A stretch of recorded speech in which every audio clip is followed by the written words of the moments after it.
Everyone, Bharat माता की जय, वंदे मातरम। चलो, लास्ट જે આપણે લેક્ચર ભેળા હતા ઓસીનો, એની અંદર આપણે લોકો શું કર્યું હતું કે સૌથી પહેલા આપણે લોકો શીખ્યા હતા કે what is the meaning of economic activity and what is the meaning of non economic activity. તો આ કન્સેપ્ટ મેં તમને કીધું હતું મોસ્ટ ટાઈમથી રાખજો, બીકોઝ આ કન્સેપ્ટ તમને ઓસીમાં કામ આવશે, સાથે સાથે અકાઉન્ટ્સમાં બી કામ આવશે અને સાથે સાથે ઇકોનોમિક્સમાં બી આ કન્સેપ્ટ કામ આવશે. આ આપણે અહીંયા ડિફરન્સ ભણતા હતા કે ઇકોનોમિક એક્ટિવિટી અને નોન ઇકોનોમિકનો ડિફરન્સ કરીએ તો પહેલો જે તો ઓબ્જેક્ટિવનો ડિફરન્સ. ઇકોનોમિક એક્ટિવિટી કરો તો તમારે લોકોને શું જોઈએ? ઇકોનોમિક બેનિફિટ જોઈએ. જ્યારે નોન ઇકોનોમિક એક્ટિવિટી હોય તેમાં તમારે સોશિયલ સર્વિસ, હ્યુમન સર્વિસ અથવા તો સર્વિસ ટુ કન્ટ્રી હતી. એક્સપેક્ટેશન, તમે ઇકોનોમિક એક્ટિવિટી કરો છો એટલે કે તમે બિઝનેસ કરો છો, બરોબર છે, તો તમારે પ્રોફિટ જોઈએ છે. તમે ક્યાંય જોબ કરો છો તો સેલરી જોઈએ છીએ, અને તમે ક્યાંક પ્રોફેશન ચલાવો છો તો તમારે શું જોઈએ છીએ? ફીસ જોઈએ છે. જ્યારે સોશિયલ સર્વિસ કરતા હોય તો આપણે સર્વિસ ટુ કન્ટ્રી અથવા તો સોશિયલ સર્વિસ જ આપણો એક્સપેક્ટેશન હોય છે. ટાઈપ્સ ઇકોનોમિક એક્ટિવિટીના આપણે જો ટાઈપ જોવા જઈએ તો કાં તો બિઝનેસ હોય, કાં તો પ્રોફેશન હોય, કાં તો એમ્પ્લોયમેન્ટ હોય, અને સર્વિસમાં કોઈ જતા ટાઈપ હોતા નથી. રિસ્ક અનસર્ટેનિટી, બિઝનેસ હોય તો ભાઈ રિસ્ક હોય, અનસર્ટેનિટી હોય. જ્યારે તમે કોઈની સેવા જ કરવા માંગો છો તો સ્વાભાવિક રીતે એમાં કોઈ રિસ્ક હોતું નથી, એમાં કોઈ અનસર્ટેનિટી હોતી નથી. ભારત માતા કી જય. હવે ઇકોનોમિક એક્ટિવિટીઝ છે એના ટાઈપ્સ હતા, એક તો બિઝનેસ, બીજું પ્રોફેશન ને ત્રીજું એમ્પ્લોયમેન્ટ. ક્લિયર? બિઝનેસ વિશે આપણે લોકો ભણી ગયા હતા. એની ડેફિનેશન કંઈક આવી હતી કે business means any legal economic activity with the motive of profit. Any legal economic activity with the motive of profit. Definition ઉપરથી બે ત્રણ એના કેરેક્ટરિસ્ટિક્સના ટોપિક બને છે. અધરવાઇઝ આપણે લોકો આપણા બિઝનેસને યાદ રાખીએ, બિઝનેસને ધ્યાનમાં દઈએ તો આપણે લોકો સમજી શકીએ કે ભાઈ સૌથી પહેલો તો ઓબ્જેક્ટિવ શું છે? તો કે પ્રોફિટ અર્ન કરવાનો. સેકન્ડ ઓબ્જેક્ટિવ આપણે સેકન્ડ કેરેક્ટરિસ્ટિક્સ જોઈએ તો બિઝનેસ છે, બરોબર છે. બિઝનેસની અંદર આપણે લોકો શું કરતા હોય તો કે exchange of goods and services. બિઝનેસની અંદર આપણે લોકો ગુડ્સ અને સર્વિસીસનું એક્સચેન્જ કરતા હોય છે. બિઝનેસ હોય એમાં સ્વાભાવિક રીતના રિસ્ક વધારે હોય, અનસર્ટેનિટી વધારે હોય. પછી creation of utility. Creation of utility માટે મેં તમને 1 માર્ક્સ કરીને લખાયું હતું પણ ખરા કે ભાઈ to provide satisfaction to consumer with the use of goods and services is called creation of utility. One સેન્ટેન્સમાં પૂછાય છે. બીજું, આ જે બિઝનેસ છે એ કન્ટિન્યુ હોય છે, કોઈ ચોક્કસ સમયગાળા માટે હોતો નથી, સિવાય કે સિઝનલ બિઝનેસ, બરોબર છે. બિઝનેસ સ્ટાર્ટ કરવા માટે what we need that money, એટલે કે રિક્વાયરમેન્ટ ઓફ મની. અને બિઝનેસ એક એવી એક્ટિવિટી છે, ઇકોનોમિક એક્ટિવિટી છે, that all are the characteristics of the business. Now objective. Okay, હવે બિઝનેસ માટે ઓબ્જેક્ટિવ્સ છે એને બે ટાઈપમાં ડિવાઈડ કરવામાં આવ્યા. એક ઇકોનોમિક ઓબ્જેક્ટિવ અને second one is the social objective. Economic ઓબ્જેક્ટિવની અંદર આપણે લોકોએ શીખી ગયા હતા કે 3 ઓબ્જેક્ટિવ ઇકોનોમી છે. બિઝનેસ છે કાં તો પ્રોફિટ મેક્સિમાઇઝ કરવા માંગતો, એટલે કે રિઝનેબલ પ્રોફિટ લેવા માંગતો હોય, કાં તો મેક્સિમાઇઝેશન ઓફ વેલ્થ, કાં તો પોતાની જે વેલ્થ છે લોંગ ટર્મ માટે એ ક્રિએટ કરવા માંગતો હોય. અને એના અધર ઓબ્જેક્ટિવ હતા કે ભાઈ એક્સપાન્શન ઓફ માર્કેટને છે એ મોટું કરવું, best possible utilization of resources કરવા, એપ્લિકેશન ઓફ મોડર્ન ટેકનોલોજીનો યુઝ કરવો. આ બધું છે એના કેવા ઓબ્જેક્ટિવ હતા? ઇકોનોમિક. હવે સોશિયલ ઓબ્જેક્ટિવમાં તમને બધાને ખબર છે કે સોશિયલ ઓબ્જેક્ટિવ એટલે શું? કે ઓબ્જેક્ટિવ ઓફ સોશિયલ રિસ્પોન્સિબિલિટી. અહીંયા આવ્યા હતા ને આપણે કે એ પૂરું કરી નાખ્યું, પૂરા કરી નાખ્યા. Employment opportunity, quality goods and services, adopt fair trade practices, other objective. પૂરું થઈ ગયું ને? Okay. Now we have the new concept that is a business risk. Risk है तो risk है. Business में બે પ્રકારના risk હોય છે. આપણે લોકો ભણી ગયા હતા કે there are 2 types of risk in our business. There are 2 types of risk. ચલો, risk क्या क्या હોય કયો જી? હમણાં ટોપિક જ ખતમ થઈ જાય. એક તો મેન મેડ રિસ્ક હોય,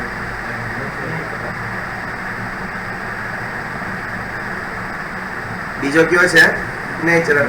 ભણી ગયા છે આ વસ્તુ આપણે આગળ, બરાબર છે કે રિસ્ક છે એના 2 ટાઈપ્સ છે. there are 2 types of the risk. the first one is the man made and second one is the natural. man made માં તમે લોકો શું જે લખી શકતા હતા, અને નેચરલ માં જે નેચરલ થી કારણે થતું હોય. મેડ માં જે રાયટ્સ હોય, બરોબર છે, દંગા થતા હોય, હુલ્લડ થતા હોય, હડતાલ થતી હોય, આગ લગાડતા હોય, ચોરી કરતા હોય આપણા બિઝનેસની અંદર, તો દેટ ઇઝ ધ મેન મેડ. અને નેચરલની અંદર જે નેચર દ્વારા થતું હોય, બરોબર છે, એ બધા નેચરલ. બરોબર. તો આની અંદર પણ આઈ થિંક બહુ ટફ કંઈ છે નહીં. there is uncertainty of profit or risk of loss in business. The uncertain event of the future affect the profit. Thus it can be said that profit is a reward against business risk. Profit છે એ શું છે? Reward છે against business risk, કે business રિસ્કની અગેન્સ્ટનો આ જે reward હોય ને એ profit છે. There are two types of risk in business. The first one is the natural, the second one is the man-made. Natural risk. Natural risk like earthquake, ભૂકંપ આવે, flood, etc. hinder the growth of business. Business ના growth ને છે એ અટકાવે છે. And destroy or damage the assets of business. એટલે business ની assets હોય એને શું કરી નાખે છે આ લોકો? ડેમેજ કરી નાખે છે. The business has no control over natural risk. Natural risk ઉપર business નો કોઈ પણ જાતનો કંટ્રોલ છે નહીં. તમે બધું રોકી શકો પણ નેચરલ જે રિસ્ક આવતા હોય એ કોઈ દિવસ રોકી શકાતા નથી. Okay. Mad risk. Mad risk hinder the development of business. બિઝનેસના ડેવલપમેન્ટના અવરોધ બને છે એન્ડ એઝ રિઝલ્ટ અને એના પરિણામે business has to suffer the loss. અને બિઝનેસને શું કરવું પડે છે? લોસનો સામનો કરવો છે. રિસ્ક કેવા પ્રકારના? સ્ટ્રાઇક ઓફ એમ્પ્લોયી હડતાલ કરે, ચેન્જ ઇન ટેકનોલોજીમાં બદલાવ કોઈ આવી જાય, ચેન્જ ઇન ટેસ્ટ લોકોનો બદલી જાય છે, ડિમાન્ડ ઓફ કસ્ટમરની ડિમાન્ડ બદલી જાય, પોલિટિકલ ઇન્સ્ટેબિલિટી રાજકારણમાં કંઈક ઉથલ પાથલ આવે તો, risk of competition and so on. અને રિસ્ક ઓફ કોમ્પિટિશન એવું બધું ઘણું બધું. તો આઈ થિંક રિસ્કનો ટોપિક પણ એટલો બધો અઘરો નથી. હવે કોઝિસ ઓફ રિસ્ક શું છે? રિસ્કના કારણો બરાબર છે એને ક્વેશ્ચન માર્ક તરીકે લખજો કારણ કે 3 to 4 માર્ક્સમાં બરાબર છે અથવા તો 5 માર્ક્સની અંદર પણ પૂછાઈ શકે છે કે રિસ્કના કોઝિસ શું છે, causes of business risk. Business રિસ્કના કોઝ શું છે? તમે દરરોજ અહીંયા જો તમારે શું કરવાનું, થિયરી જો પરફેક્ટ કરવી હોય ને મેં તમને ભણાવી દીધું, હમણાં તમે નવરા છો, ઘરે જઈ જેટલું મેં કરાવ્યું ને એટલું પાછું રીડ કરો, શાંત મને સમજતા એમ ઉતાવળે નહીં, શાંત મને સમજતા એને રીડ કરો. પછી તમારે લોકોએ શું કરવાનું, હજી વધારે પ્રેક્ટિસ કરવી, વિડીયો આપણો છે પાછો હમણાં અપલોડ કરીશ, બધા વિડીયો છે તમને મળી જાય તો આ વિડીયો પણ પાછો એક વખત ત્યાં જોઈ બરાબર. પછી જ્યારે અહીંયા આવો તમે સવારમાં તો સવારમાં તમે પાછું રીડ કરી લો કે આપણે કાલ શું ભણ્યા આખે અત્યારે શું થશે ખબર? અત્યારે અડધી કલાકની વર્ષ થશે બરાબર છે. જો તમે કરશો અને નહીં કરો ને છેલ્લે બધું ભેગું કરશો તો છેલ્લે બર્ડન થઈ જશે. તેના કરતાં બેટર કે અડધી કલાકનું વર્ક કરીને મનને શાંત રાખી આખી બરાબર છે, કોઈ જાતનું એક્ઝામમાં ટેન્શન ન આવી જાય બરાબર. દરરોજ થોડું કરતા છે. સૌથી પહેલાં બિઝનેસ રિસ્કનું કારણો છે એમાં સૌથી પહેલું ચેન્જ ઇન ટેકનોલોજી. ચાલો આપણે અહીંયા લખતા પણ જઈએ એટલે શું છે કે વધારે પણ યાદ રહીએ. કોઝિસ ઓફ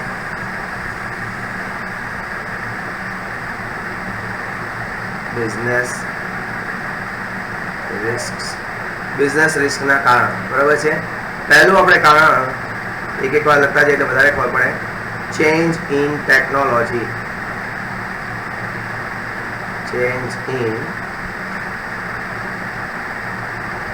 ટેકનોલોજીમાં ચેન્જ કરીએ એ બરાબર છે. ટેકનોલોજીમાં જો ચેન્જ થઈએ, માનો કે હમણાં સુધી તમે લોકો એમ વિચારો કે એન્ડ્રોઈડનું કોઈ જૂનું વર્ઝન આવતું હોય અથવા સાદા કીપેડ ફોન, હું સાદા કીપેડ ફોન વેચું છું, મેં જોરદાર સ્ટોક કરી લીધો અને પછી અચાનક આવ્યું એન્ડ્રોઈડ વર્ઝન.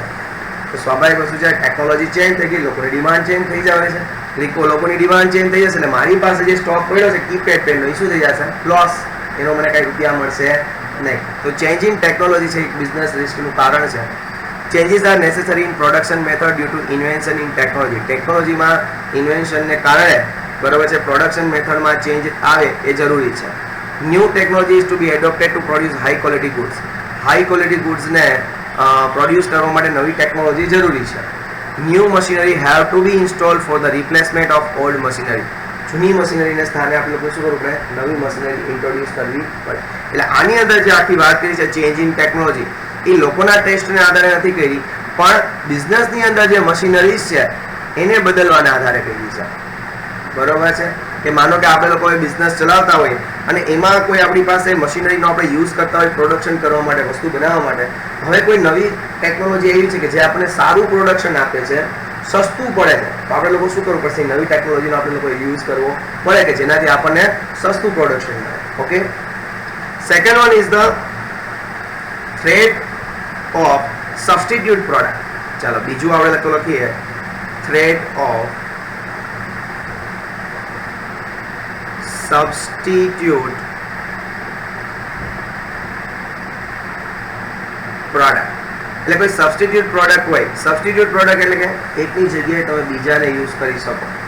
અત્યારે પેટ્રોલ મોંઘું છે, આપણી પાસે સબસ્ટિટ્યુટ પ્રોડક્ટ શું છે?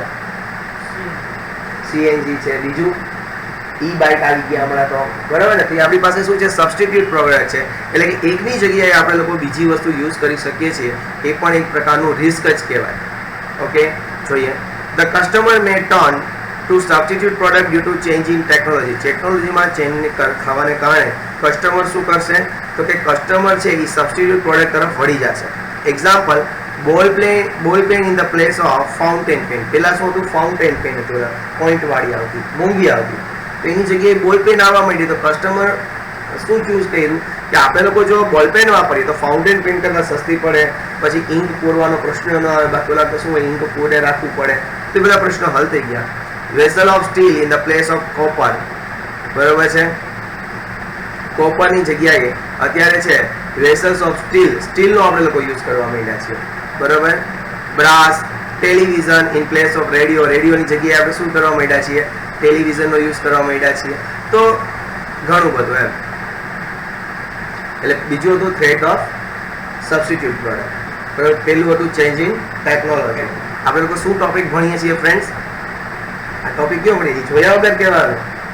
બધાને હું એ આન્સર યાદ હોય, ક્વેશ્ચન યાદ ન હોય. પ્રોબ્લેમ ઇઝ ધેટ એક્ઝામમાં પ્રોબ્લેમ આ રહી, આન્સર કદાચ યાદ રહી જાય, પણ ક્વેશ્ચન હું કહેવા માંગે ને, ક્વેશ્ચન આપણે લોકો વ્યવસ્થિત ન જોઈએ. આપણે ભણીએ છીએ કોઝિસ ઓફ રિસ્ક, રિસ્કના કારણો, પણ બિઝનેસમાં જે રિસ્ક છે એના કારણો. ત્રીજું છે કોમ્પિટિશન.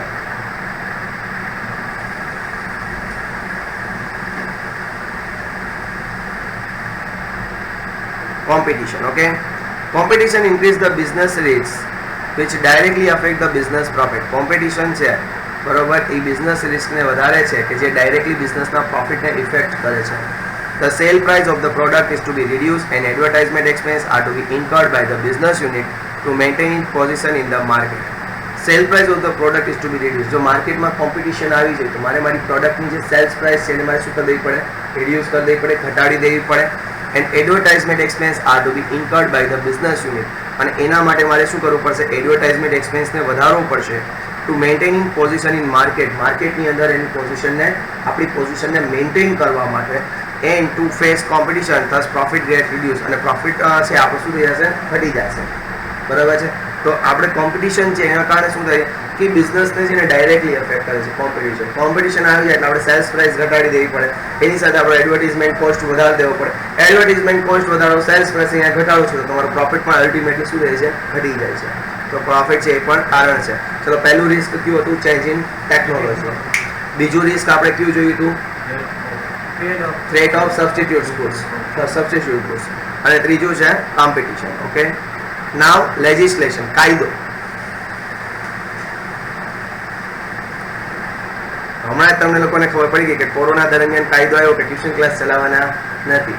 તો એને કારણે શું થયું? બધા લોકોનું રિસ્ક, પ્રોફિટ બધાનો ઘટી ગયો, બરાબર? અલ્ટિમેટલી આપણે એમ કહીએ કે બધા ઘરે બેસી ગયા, બરાબર છે? કાયદો, હમણાં એવો કાયદો આવે, હમણાં વચમાં કાયદો આવ્યો તો મેગી બેન્ડ કરી દીધી હતી ઇન્ડિયાની અંદરથી. પ્રોફિટને રિસ્ક, બિઝનેસને રિસ્ક થઈ ગયું નેશનલ મેગી. કારણ કે હજી હું બોલ્યો ને મેગી, હજી હું ખાલી એટલું બોલું ને ત્યાં આખા વર્લ્ડમાં મેગીના 30,000 પેકેટ ખુલી ગયા છે. ખાલી હું એટલું બોલ્યો કે મેગી 30,000 પેકેટ ખાઈ જાય છે બધા, બરોબર છે? એટલું એનું સેલ્સ છે. Government formulates law regarding pollution, customers, worker, industry etcetera. Government શું કરે કે બનાવે છે લો, ફોર્મ્યુલેટ એટલે બનાવે છે લો. કેના રિગાર્ડિંગ? તો કે પોલ્યુશનને રિગાર્ડિંગ, કસ્ટમર્સને રિગાર્ડિંગ, વર્કર્સને રિગાર્ડિંગ, ઇન્ડસ્ટ્રીને રિગાર્ડિંગ વગેરે. But these laws pose risk of business. પણ આ જે લોઝ છે એને કારણે બિઝનેસને શું જાય છે? લોસ જાય છે.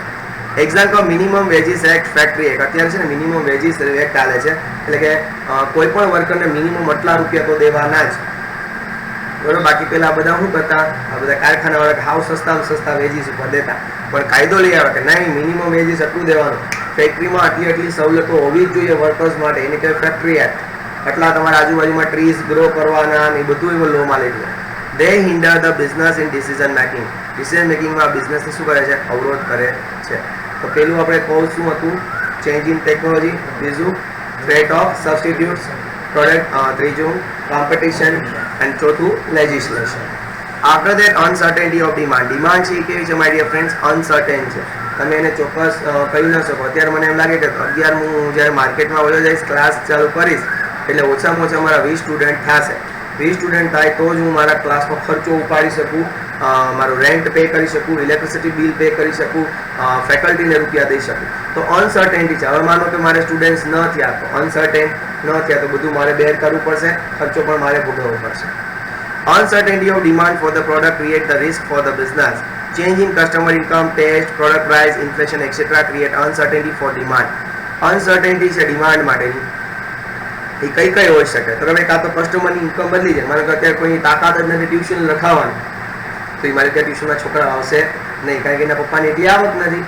સાથે સાથે ટેસ્ટ, માનો કે મારે ફૂડની દુકાન હોય, બરોબર છે, હું અત્યારે ગુજરાતી ફૂડની શોપ ચાલુ કરી હોય, મેં ચાલુ હોય, અને હવે તો પંજાબી ને ચાઇનીઝનો ક્રેઝ આવી ગયો, બધાનો ટેસ્ટ બદલી ગયો. હવે બધા ગુજરાતી ખાવા નથી આવતા, બધા શું ખાવા જાય છે? ચાઇનીઝ ને પંજાબી ખાવા જાય છે. તો મારો બિઝનેસ ચાલશે નહીં. પ્રોડક્ટ પ્રાઇસ, હવે માનો કે હું કોઈ અત્યારે હું માનો કે ટ્યુશન ભણાવતો હોય, બધા એ લોકોને 20,000 રૂપિયામાં, બરોબર, બધા સબ્જેક્ટ્સ, અને મારી જ સામે કોઈ પ્રાઇસ છે ચેન્જ કરનારી કોમ્પિટિટર, સ્વાભાવિક વસ્તુ છે, કોઈ મારી પાસે નહીં ભણે, ક્યાં ભણશે? મારા કોમ્પિટિટર પાસે. Create uncertainty for demand which affect the profit of business. અને જો ડિમાન્ડ માટેની પણ ક્રિએશન થશે અનસર્ટેનિટી, કે જે પ્રોફિટને છે શું કરે છે? ઇફેક્ટ કરે છે. એટલે કે અનસર્ટેનિટી ઓફ ડિમાન્ડ, કે જ્યારે અનસર્ટેનિટી હોય એટલે બિઝનેસના પ્રોફિટને શું થાય છે? અફેક્ટ થશે. એના પછી છે guys physical risk. Damage to the asset which are utilized in business creates physical risk. Damage to assets, આપણે લોકો જે assets છે એને ડેમેજ થઈ જાય, કે જે આપણે લોકો બિઝનેસમાં યુઝ કરીએ છીએ. Non functioning of machinery and equipment, હવે માનો કે કોઈ એક મશીનરી મેં લીધી છે, આ લીધું છે લેપટોપ નહીં, શું કામ? એને ઓનલાઈન એજ્યુકેશન માટે. હવે તો કે લાઈવ ચાલુ થઈ જશે, ફિઝિકલ ચાલુ થઈ જશે, તો મારું આ લેપટોપ ને બધું બેકાર થઈ જશે, એટલે એમનું પડ્યું રહેશે, એટલે શું થઈ જશે? ડેમેજ થઈ જશે. Damage in transit of goods, હવે માનો કે કોઈ એક માલ છે, હું અહીંથી માંડવીનો વેપાર કરું છું, ગ્રાઉન્ડનટ્સ, બરોબર છે, એ જુનાગઢથી હું રાજસ્થાન મોકલું છું, બરોબર છે, વેચું છું. તો જુનાગઢથી જ્યારે રાજસ્થાન મોકલતો હોય ને બધા જ રસ્તામાં વરસાદ આવી જાય ને માંડવી બગડી જાય, બધી ગ્રાઉન્ડનટ્સ છે બધા બગડી જાય, બોલો રાજસ્થાનનો વેપારી લેશે નહીં, તો એ લોસ મને બેર કરવો પડશે. ફિઝિકલ રિસ્કની અંદર આવે. એટલે આપણે લોકો ભણ્યા હતા કોઝિસ ઓફ રિસ્ક, બરોબર છે. રિસ્કના 6 કોઝ છે, અને બેટર છે કે 6 કોઝ યાદ રાખો. પહેલું છે change in technology, threat of substitute product, competition. આની અંદર હું મેમરી ટેકનિક એટલા માટે નથી આપો ફ્રેન્ડ્સ, કારણ કે આ લોકો આપણે લાઈવ જોઈ શકીએ, સમજી શકીએ છીએ, બરોબર છે. એટલે પછી લેજિસ્લેશન, અનસર્ટેનિટી ઓફ ડિમાન્ડ, અને પછી physical risk. Clear everyone? Clear? એટલે બિઝનેસનો આપણે આખો ટોપિક છે કમ્પ્લીટ કર્યો. બિઝનેસના ટોપિકમાં આપણે કોઈ શું જોયું? તો કે બિઝનેસની પહેલાં તો ડેફિનેશન જોઈ, બરોબર છે. પછી આપણે લોકોએ બિઝનેસના કેરેક્ટરિસ્ટિક્સ જોયા, પછી આપણે લોકોએ આ શું જોયું? કોઝિસ ઓફ રિસ્ક જોયા. પછી આપણે લોકોએ અનસર્ટેનિટી વિશે ભણ્યા, અનસર્ટેનિટી અને રિસ્ક વિશે આપણે લોકોએ કહ્યું, રિસ્કના ટાઈપ્સ વિશે આપણે આખો ટોપિક કર્યો. છેલ્લે આપણે શું કરશું? આ બધાનો આખો એક વ્યવસ્થિત ચાર્ટ બનાવશું, અને એની અંદર બધા ટોપિક રિલેટેડ થોડું લખશું, કે જેથી કરીને એ આપણે સમરી બુક કહેવાશે. છેલ્લે આપણને જ્યારે એક્ઝામ આવે ત્યારે ફટાફટી સમરી બુક દ્વારા આપણને આખું રિવિઝન થઈ જાય, અને એ રિવિઝન દ્વારા તમને લોકોને એક્સરસાઇઝ પણ સંપૂર્ણ થઈ જશે. ઓકે, આપણે એ રીતના મહેનત કરશું. મારી મહેનત સંપૂર્ણ 100% હશે, તમારી મહેનત હોવી જરૂરી છે. મારી તો હશે જ. Okay, a person with specialise skill. હવે જો પ્રોફેશન એટલે શું? હું શું કરું છું? પ્રોફેશન. બીકોઝ હું તમને કંઈ માલ નથી આપતો, જ્યાં માલ આપો એને બિઝનેસ કહો, પણ જ્યાં તમે તમારી સર્વિસ આપો એને શું કહેવાય? પ્રોફેશન. બરોબર છે. હું તમને કંઈ માલ આપતો નથી, હું શું કરું છું? તમને મારી સર્વિસ આપું છું, મારું નોલેજ છે એનું હું તમને બેનિફિટ આપું છું. આ નોલેજ છે મેં ગેઇન કર્યું હશે, હું પોતે ભણ્યો હોઈશ ને તો હું તમને ભણાવ્યું હતું, કે હું ન ભણ્યો તમને ભણાવી શકું. એટલે માનો કે આપણે ડૉક્ટર દ્વારા જઈએ, ડૉક્ટર છે પોતે એક ડૉક્ટરનું ભણે છે, પછી પોતે એની પાસે સ્કિલ છે, એટલે શું કરે છે? એનો જે બેનિફિટ છે એ સોસાયટીને આપે છે. એટલે કે સોસાયટી પોતે દવાખાનું ખોલે છે, અને ગમે એરિયામાં પોતાની ક્લિનિક બનાવશે, અને પોતે ત્યાં સ્ટે થઈ જશે. પછી એનો બેનિફિટ છે એ સોસાયટીને આપશે, કે જો હું ભણ્યો છું, તમે આવો, હું તમને સાજા કરી દઈશ. અને સોસાયટી ઇન રિટર્ન એને શું લેશે? ફીસ દેશે ડૉક્ટરને. તો બસ એને આપણે લોકો શું કહીશું? પ્રોફેશન. બસ એના વિશે ભણીએ છીએ. જોયો, a person with specialized skill, knowledge, training and professional education render service આપશે. કોઈ એક વ્યક્તિ છે કે જેની પાસે 4 વસ્તુ હોવી જોઈએ. એક તો સ્પેશિયલાઇઝ સ્કિલ હોવું જોઈએ, પછી એની પાસે શું હોવું જોઈએ? નોલેજ હોવું જોઈએ, પછી એને શું લીધેલું હોવું જોઈએ? ટ્રેનિંગ હોવું જોઈએ, અને પછી એની પાસે કેવું એજ્યુકેશન હોવું જોઈએ? પ્રોફેશનલ એજ્યુકેશન હોવું જોઈએ. ई શું કરશે તો કે રેન્ડર સર્વિસ, એ સર્વિસ આપશે, ઇન રિટર્ન રિસીવ ફીસ, અને રિટર્નમાં શું લેશે? ફીસ લેશે. એને આપણે શું કહીશું? પ્રોફેશન. યાદ રહી ગયું બધાને? પર્સન પાસે શું હોવી જોઈએ? ફોર જે કેરેક્ટરિસ્ટિક્સ હોવી જોઈએ. સૌથી પહેલાં એની પાસે સ્કિલ હોવી જોઈએ, પ્રોફેશનલ એજ્યુકેશન હોવું જોઈએ, એની પાસે ટ્રેનિંગ લીધેલી હોવી જોઈએ, અને એની પાસે નોલેજ હોવું જોઈએ. એ શું કરશે? રેન્ડર સર્વિસ આપશે, and in written what he charge? Fees charge કરશે. એને આપણે શું કહીશું? પ્રોફેશન. પાછી કોઈ ડેફિનેશન વાંચ્યું? ભારત માતા કી જય. 1 માર્ક્સ કરી નાખજો, તમને આ 1 માર્ક્સ માટે પૂછાશે. A person with specialized skill, knowledge, training and professional education render services and return receive fees is called the profession. Clear everyone? બસ આના આધારે આખી વસ્તુ છે આઈલા આવવાની છે. A professional has to obtain the membership of respective professional association. હવે જો શું હોય, માનો કે ડોક્ટર હોય, તો ડોક્ટરનું એસોસિએશન હોય, પછી સીએ હોય ને, સીએ તો સીએનું આખું એસોસિએશન હોય. તો આ લોકો શું કરશે કે રિસ્પેક્ટિવ જે પ્રોફેશનલ બોડીઝ હશે, પ્રોફેશનલ એસોસિએશન હશે, એનું શું લેશે? મેમ્બરશિપ લેશે. He has to obey the establish code of conductor of association. એ એસોસિએશનના કોડ ઓફ કન્ડક્ટ એટલે કે રૂલ્સ હોય. ન યાદ રહે તો લખી લાગજો. કોડ ઓફ કન્ડક્ટ એટલે શું? રૂલ્સ. એના જે રૂલ્સ છે એને ફોલો કરવાના હોય છે, એને પાલન કરશે એ રૂલ્સનું. જેમ કે સીએ હોય ને, સીએની કોઈ દીધું છાપામાં એડવર્ટાઇઝિંગ હોય કે અમે સસ્તા ભાવમાં તમને રિટર્ન ફાઇલ કરી દેશું, અથવા અમે તમને સસ્તા ભાવમાં ઓડિટ કરી દેશું. કારણ કે એનો કોડ ઓફ કન્ડક્ટ છે, એનો રૂલ છે સીએનો, આખા પ્રોફેશનલ બોડીનો, કે તમે તમારે ખોટી એડવર્ટાઇઝ નહીં કરવાની, અને જેથી કરીને તમે બીજા સીએના ક્લાયન્ટને નહીં તોડવાના તમારે. બરોબર છે? Chartered accountants have to professional qualification of CA. જો એને એક્ઝામ્પલ આપ્યું છે સીએનું, and has to become a member of institute of chartered accountant of India. ICAI એક institute of chartered accountant of India છે, એનું આ લોકો શું ભણી અને એની મેમ્બરશીપ લે છે. ડોક્ટર છે, લોયર છે, સોલિસિટર છે, ચાર્ટર્ડ એકાઉન્ટન્ટ છે, આ પ્રોફેશનલ પર્સન. એને આપણે લોકો શું કહીશું? Professional person. Professional skills can also B used four employment માટે આપણે લોકો અહીં પ્રોફેશનલ સ્કિલ છે એનો યુઝ કરી શકશું. Example, when a doctor accept to render service in hospital and return of salary is called employment. બરાબર છે? સમજાઈ ગયું આખી વસ્તુ? પ્રોફેશનલ એટલે શું? પહેલાં તો 4 ક્વોલિટી હોવી જોઈએ કોઈ વ્યક્તિમાં. શું હોવું જોઈએ? સ્પેશિયલાઇઝ સ્કિલ હોવી જોઈએ, પછી નોલેજ હોવું જોઈએ, પછી ટ્રેનિંગ લીધેલી હોવી જોઈએ, અને પછી પ્રોફેશનલ એજ્યુકેશન લીધેલું હોવું જોઈએ. ઓકે, પછી શું કરશે? સર્વિસને રેન્ડર કરશે, સર્વિસ રેન્ડર કરશે, અને રિટર્ન શું ચાર્જ કરશે? ફીસ ચાર્જ કરશે. એને આપણે પ્રોફેશન કહેશું. ક્લિયર? એવું હાલો કેરેક્ટરિસ્ટિક્સ જોઈએ. આના આધારે જ કેરેક્ટરિસ્ટિક્સ છે માય ડિયર ફ્રેન્ડ્સ, યાદ રાખજો. A professional has to obtain specialized knowledge, skill and professional education. એટલે પહેલી જે લાઈન વાઈ છે તે લખી નાખવાની અહીંયા. He charges fee, અંડરલાઈન કરજો, ફી ચાર્જ કરશે. However, the standard of fees varies as per skill, knowledge and experience. અલગ અલગ ડોક્ટરની અલગ અલગ ફીસ. બરાબર? આપણી શેરીનો ડોક્ટર 50 રૂપિયા લે, મોટી હોસ્પિટલમાં જાઓ કેટલા રૂપિયા? 400 રૂપિયા લે. તો ફીસનું જે સ્ટાન્ડર્ડ છે કેવું છે? અલગ અલગ છે એની સ્કિલ પ્રમાણે. The primary objective of professional is to render service. Primary objective શું છે? Render service. It is an independent activity. Earning કરવાની આ કેવી એક્ટિવિટી છે? ઇન્ડિપેન્ડન્ટ. ડોક્ટર પોતાની રીતના બિઝનેસ સ્ટાર્ટ કરતો હોય છે. The professional activity has no relation with production. એને પ્રોડક્શન સાથે કોઈ રિલેશન છે નહીં. But it satisfy personal and business needs. પરંતુ એને પર્સનલ અથવા તો બિઝનેસ નીડ્સ છે એને સેટિસ્ફાઈ કરવાની હોય છે. એક્ઝામ્પલ તરીકે જોઈએ કે lawyer present a case in court on behalf of client and in turn charges fee. Lawyer છે શું કરે તો કે કેસ ફાઇલ કરે છે, બરોબર, એના ક્લાયન્ટ વતી કોર્ટની અંદર, અને એના બદલામાં શું લે છે? ફીસ ચાર્જ કરે છે. It is essential to update the code of conduct. હમણાં જ આપણે જોયું હતું કે એને કોડ ઓફ કન્ડક્ટ છે એને શું કરવા પડશે? ઓબે કરવા પડશે રૂલ્સને, એના જે મેમ્બર્સના. Money return remains uncertain in profession. આમાં પણ એમ જ છે કે મની રિટર્ન કેવું છે? અનસર્ટેન જ છે. જેમ બિઝનેસમાં પ્રોફિટ અનસર્ટેન હતું, એની અંદર અહીંયા ફીસ હોય છે, એટલે કે મની રિટર્ન હોય છે, એ પણ કેવું છે? અનસર્ટેન જ છે. તો આઈ હોપ છો કે તમને લોકોને આખું જે પ્રોફેશનલ છે એ ટોપિક સમજાઈ ગયો હશે. બરાબર છે? કે પ્રોફેશનલ વ્યક્તિ કોને કહેવાય છે? એના કોડ ઓફ કન્ડક્ટ હોય છે, એમાં પણ અનસર્ટેનિટી જ છે. પ્રાઇમરી ઓબ્જેક્ટિવનો રેન્ડર સર્વિસ છે, ફીસ ચાર્જ કરે છે, આ રીતે એની કેરેક્ટરિસ્ટિક્સ. ક્લિયર? Professional easy. તમે શોર્ટ નોટ પૂછી શકો કે પ્રોફેશનલ ઉપર તમે પ્રોફેશન ઉપર શોર્ટ નોટ લખો, અને તમારે એમાં શું લખવાનું? એનું આખું પેલા ઇન્ટ્રો જે આપણે ભણ્યા છીએ એ, અને પછી એના આખા શું લખવાના? કેરેક્ટરિસ્ટિક્સ.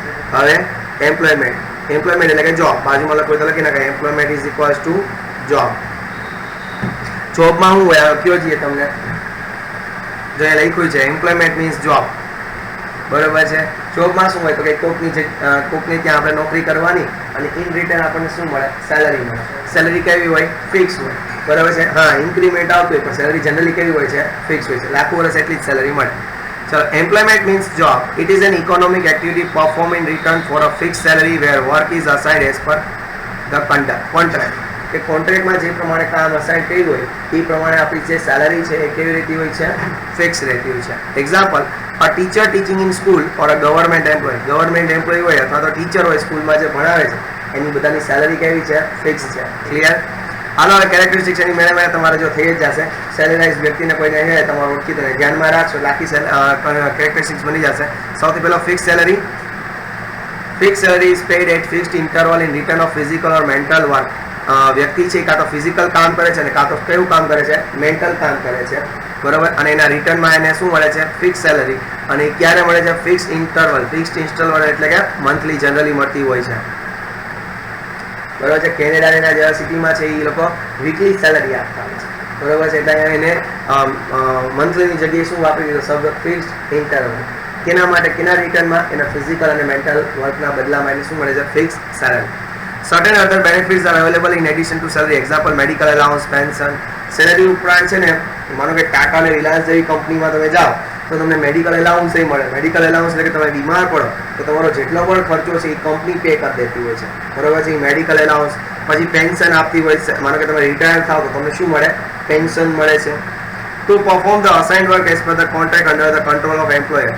એમ્પ્લોયરના જે કંટ્રોલમાં તમને લોકોને જે કોન્ટ્રાક્ટ કર્યો હોય એ જ તમારે કામ કરવાનું હોય છે. અસાઇન્ડ વર્ક, તમને લોકોને કામ અસાઇન કરવાનું છે, તમને કામ સોંપવામાં આવે છે જે કોન્ટ્રાક્ટમાં લખેલું હોય છે. Qualification, working hours, retirement, benefit after retirement etcetera of employees are predetermined. જો પહેલાથી જ નક્કી કરેલું, માનો કે મારે કોઈ સ્કૂલમાં જોબ કરવા જાઉં છું તો સૌથી પહેલાં મારું શું જોશે? ક્વોલિફિકેશન. વિશાલભાઈ છે એને કોમર્સ કર્યું છે તો હા, તો જ એને આપણે લોકો ભણાવશું. પછી ટર્મ્સ ઓફ સર્વિસની આખી ટર્મ્સ નક્કી કરશે. પછી માનો કે મને પેન્શન દેવાનું હોય આફ્ટર રિટાયરમેન્ટ તો એ પણ પહેલેથી જ નક્કી હોય છે. ટૂંકમાં એનું જે વર્કિંગ અવર્સ છે, કેટલી કલાક એને કામ કરવાનું છે, એનું ક્વોલિફિકેશન શું છે, એનું રિટાયરમેન્ટ કઈ તારીખ, કેટલા વર્ષે એને રિટાયરમેન્ટ મળશે, રિટાયરમેન્ટ બેનિફિટ શું હશે, બરોબર છે, રિટાયર થયા પછી એને શું બેનિફિટ મળશે એ બધું. એટલે કે ઘણી વખત ખબર બધા ગવર્મેન્ટ એમ્પ્લોય હોય તો એ રિટાયર થાય ને એટલે 40-50 લાખ રૂપિયા આવે પીએફમાંથી ને જીપીએફમાંથી ને ગ્રેચ્યુટીના, એ પણ એને અગાઉથી નક્કી કરેલું હોવું જોઈએ. Employment is dependent activity. બહુ મહત્વનું છે. તમે જોબ કરો એ કેવી એક્ટિવિટી છે? ડિપેન્ડન્ટ. એટલે કે એ આધાર રાખે છે બરાબર કેના ઉપર? તો માલિક ઉપર. બરાબર. ઓલી પ્રોફેશન ને બિઝનેસ કેવી છે? ઇન્ડિપેન્ડન્ટ એક્ટિવિટી છે. બોથ એમ્પ્લોય અને employer are bound to follow the rules as per contract. કોન્ટ્રાક્ટમાં જે રૂલ્સ લખ્યા હોય એ રૂલ્સ એમ્પ્લોયરે ઓબે કરવાના અને એમ્પ્લોયી છે એને પણ એ રૂલ્સને શું કરી દેવા પડશે? ફોલો કરી દેવા પડશે. હવે આ કંઈ બિઝનેસ છે ને એની અંદર કોઈ જાતનું કેપિટલ ઇન્વેસ્ટમેન્ટ નથી. તો આઈ હોપ સો કે તમને લોકોને આ એમ્પ્લોયમેન્ટનો ટોપિક છે એ પણ ઇઝીલી આવડી ગયો છે.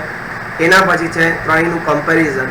કમ્પેરિઝનને મોસ્ટ ટાઈમ બી કરજો કારણ કે ઘણી વખત છે એ આના જે છે પૂછાતા હોય છે.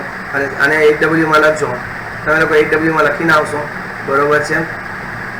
શું છે ખાલી આપણે જોઈ લઈએ એક વખત કે નેચર ઓફ વર્ક. બિઝનેસમાં શું હોય? ગુડ્સ અને સર્વિસ છે એ કસ્ટમરને સપ્લાય કરવા, exchange of goods and services. બરોબર છે. પ્રોફેશનમાં શું હોય કે business personal business services are render with description અને રિટર્ન ઓફ ફીસ. કાં તો પર્સનલ સર્વિસ આપવાની. પર્સનલ સર્વિસ એટલે બ્યુટી પાર્લર ને એ બધી છે એ પર્સનલ સર્વિસ કહેવાય. અથવા તો બિઝનેસ સર્વિસ આપો. બરોબર છે. અને ઇન રિટર્ન શું લેવાનું છે? ફીસ લેવાની હોય છે. પરફોર્મિંગ વર્ક એઝ પર રૂલ્સ એન્ડ કોન્ટ્રાક્ટ. અને જોબમાં કેવું હોય કે કામ કરવાનું as per rules and contract મુજબ. ચલો, ક્વોલિફિકેશન. બિઝનેસમાં કોઈ જાતની ક્વોલિફિકેશનની જરૂર છે નહીં. પ્રોફેશનલ હોય તો એજ્યુકેશનલ ક્વોલિફિકેશન હોવું જોઈએ. ડૉક્ટરનું હોય તો ડૉક્ટરનું ભણેલું હોવું જોઈએ. બરાબર છે. અને માનો કે જેવી જોબ એવું એજ્યુકેશન ક્વોલિફિકેશન હોવું જોઈએ જોબ. પછી રિવોર્ડ. બિઝનેસ હોય તો આપણને શું મળે? પ્રોફિટ મળે. પછી પ્રોફેશનલ હોય તેમાં આપણને શું મળે? ફીસ મળે. અને જોબ કરતા તો આપણને શું મળે? સેલરી અથવા તો વેજીસ મળે. ક્લિયર? પછી કેપિટલ. ધંધો ચાલુ કરવું હોય તો કેપિટલ છે એ ખૂબ મોટા કેપિટલ ઇઝ રિક્વાયર્ડ. પણ અહીંયા કેપિટલ રિક્વાયર્ડ છે as per nature and type of business. જેવો બિઝનેસ કરો, જેવો નેચર હોય પ્રમાણે કેપિટલની જરૂર પડે છે. અહીંયા પ્રોફેશન હોય તેનો કેપિટલ ઓછી જોઈએ. માનો કે ડૉક્ટર હોય તો ડૉક્ટરનું એક ટેબલ હોય, એના 2-4 ટેટ્રોસ્કોપી ના 2-3 સાધન હોય અને 2-4 બાટલા ઇન્જેક્શન લઈને બેસી જાય એનો ધંધો ચાલે. અને જોબ કરતા એમાં કોઈ દિવસ કેપિટલની જરૂર પડતી નથી. રિસ્ક है तो रिस्क है बराबर है। तो बिजनेस में तो अनसर्टेनिटी ने रिस्क है ये बहुत વધારે છે बराबर। જ્યારે नॉन रिसिप्ट ऑफ सर्टेन फी આપણને બૂચ મારી દે તો એટલું જ રિસ્ક છે અને આમાં કોઈ રિસ્ક હોતું નથી। આ મહિને પગાર ન આવ્યો તો આવતા મહિને આપણો કામ મારો આવશે નહીં નોકરી કરવા બરાબર છે, એમાં કોઈ રિસ્ક છે નહીં। કોડ ઓફ કન્ડક્ટ બિઝનેસમાં જનરલી કોઈ કોડ ઓફ કન્ડક્ટ નથી પણ લીગલ પ્રોવિઝન છે એ ફોલો કરવી પડે છે। આની અંદર કોડ ઓફ કન્ડક્ટ છે તમને બધાને ખબર છે કે છે જ પ્રોફેશનમાં બરાબર, એના આખા જે એસોસિએશનના। અને આમાં કોઈ રૂલ્સ સ્પેસિફાઈડ એગ્રીમેન્ટમાં હોય એ જ ફોલો કરવાના, બાકી બીજા કોઈ રૂલ્સ ફોલો કરવાની જરૂર છે નહીં। ટ્રાન્સફર ઓફ ઓનરશિપ, હા માનો કે હું મારો ધંધો બીજાને વેચી શકું એટલે ટ્રાન્સફર ઓફ ઓનરશિપ પોસિબલ છે। જનરલી પ્રોફેશન હોય તેમાં ટ્રાન્સફર ઓફ ઓનરશિપ શક્ય છે નહીં, ઓલામાં તો કોઈ દી આવે જ નહીં બરાબર છે। તો આ તો આઈ થિંક તમને આ પણ છે કમ્પેરિઝન વ્યવસ્થિત આવડી ગયા છે ફ્રેન્ડ્સ બરાબર છે। એ અત્યારે અહીંયા બેસીને HWમાં લખી નાખજો। હવે ક્લાસિફિકેશન ઓફ બિઝનેસ એક્ટિવિટી, હવે આપણે લોકો શું ભણ્યા હતા? ઇકોનોમિક એક્ટિવિટીના ટાઈપ્સ ભણ્યા હતા। ઇકોનોમિક એક્ટિવિટીમાં બિઝનેસ આવી ગયું, પ્રોફેશન આવી ગયું, એમ્પ્લોયમેન્ટ આવી ગયું, એના ત્રણે વિશે આપણે ભણી ગયા। હવે બિઝનેસની પણ અલગ એક્ટિવિટી બનાવી કે બિઝનેસમાં કાં તો ટ્રેડ હોય, વસ્તુનો વેપાર હોય, કાં તો કોમર્સ હોય અને કાં તો શું હોય ઇન્ડસ્ટ્રી હોય। તો હવે આપણે એના વિશે ભણવાનું છે।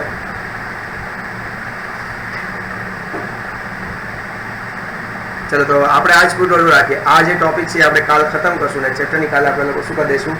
પૂર્ણાહુતિ કરી દઈશું। ઓકે, તો હવે આપણે કાલે મળીએ છીએ। કાલે ગમે તો સમયથી આપણે ચેપ્ટર કમ્પ્લીટ કરશું અને from day after tomorrow we will start a economics. Okay, આપણે શું કરશું? એક ચેપ્ટર વાઇઝ કમ્પ્લીટ કરવા જશું આ થિયરીના લેસન્સ બરાબર છે। અને જે પ્રેક્ટિકલ છે અકાઉન્ટ્સ એ આપણે લોકો એને ઇન્ટરવલ દઈશું કારણ કે ઇટ નીડ ઇન્ટરવલ્સ। ઓકે, તો ચલો મળીએ છીએ નેક્સ્ટ લેક્ચરમાં। રજા બગાઈ, જય હિન્દ, જય ભારત, જય દ્વારકાધીશ।